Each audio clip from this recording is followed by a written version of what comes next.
Oke baik, assalamualaikum warahmatullahi wabarakatuh. Waalaikumsalam warahmatullahi wabarakatuh. Oke baik, selanjutnya saya akan memberikan pendidikan kesehatan tentang ISK atau infeksi saluran kemih. Apakah sebelumnya sudah pernah mendengar tentang ISK? Belum. Belum. Oke baik, saya akan menjelaskan. Jadi langsung saja kita masuk pada pengertian. Jadi ISK itu adalah infeksi saluran kemih. Jadi kondisi ketika organ yang termasuk dalam sistem kemih, yaitu mulai dari ginjal, kemudian ureter, kandung kemih, itu mengalami infeksi. Nah, umumnya ISK ini terjadi pada kandung kemih dan uretra atau saluran kencing, seperti itu. Nah, kemudian tanda dan gejala daripada ISK ini yaitu yang pertama demam. Nah, demam ini karena adanya infeksi. Proses masuknya bakteri atau virus atau kuman yang menginfeksi saluran kemih sehingga adanya infeksi, respon tubuh akan demam. Kemudian yang kedua ada sakit di perut dan panggul. Kemudian nyeri saat buang air kecil. Jadi pada saat kita buang air kecil itu merasakan sakit seperti itu karena adanya radang pada saluran kemih. Jadi luka, iritasi seperti itu. Kemudian kencing terasa tidak tuntas. Jadi kencing itu tidak selesai seperti anyang-anyang. Jadi kencingnya itu menetes seperti tanggung. Karena apa? Karena nyeri tadi sehingga mengganggu proses buang air kecil. Kemudian muncul darah dalam urin. Nah, kenapa? Karena tadi iritasi pada saluran kemih sehingga adanya darah dalam urin atau air kencing. Kemudian penyebab daripada infeksi saluran kemih itu yaitu masuknya bakteri ke saluran kemih melalui lubang kencing, ya. Kemudian meski bisa terjadi pada siapa saja, tetapi penyakit ini sering terjadi pada wanita. Jadi wanita itu lebih rentan terjadi ISK dan juga termasuk ibu hamil karena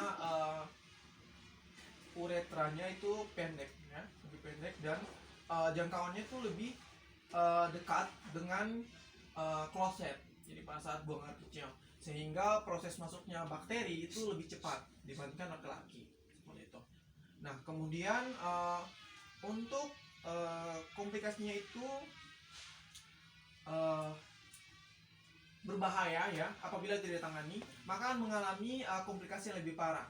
Nah, itu komplikasinya yaitu yang pertama sepsis, yaitu kondisi berbahaya akibat infeksi, terutama bila infeksi menyebar hingga ke ginjal. Jadi ginjal itu bisa rusak, ya, terjadi gagal ginjal. Nah, seperti itu. Kemudian struktur utera atau penyempitan pada uretra.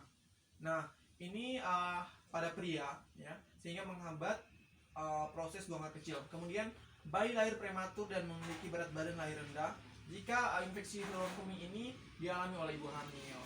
Nah, untuk pengobatan dan juga pencegahannya yaitu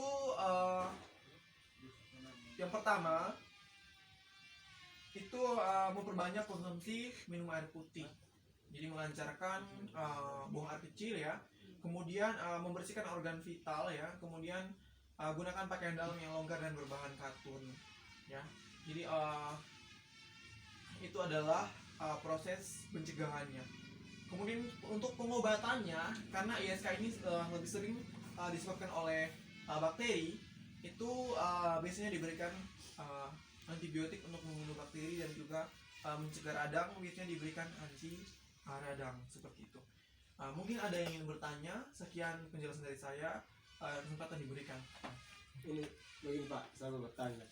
Kalau seandainya penyakit ISK kalau tidak berobat, apakah ada komplikasi? Oke, baik.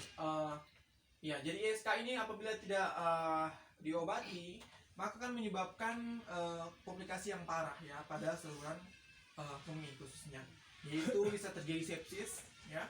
Jadi infeksi, ya, infeksi yang bisa menyebar, ya, menyebar ke ginjal, kemudian bisa menyebar melalui pembuluh darah. Nah, kemudian struktur uretra yang saya sudah jelaskan, akan terjadi penyempitan uretra pada pria. Jadi pria akan kesulitan dalam buang air kecil. Kemudian bayi lahir prematur dan berat badan lahir rendah. Nah, itu adalah komplikasinya. Kemudian bisa terjadi komplikasi gagal ginjal, kemudian batu ureter seperti itu.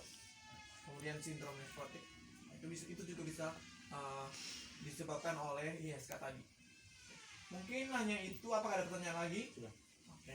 Mungkin ini hanya inilah penjelasan dari saya. Semoga bermanfaat. Mencegah lebih baik daripada mengobati. Sekian dan terima kasih.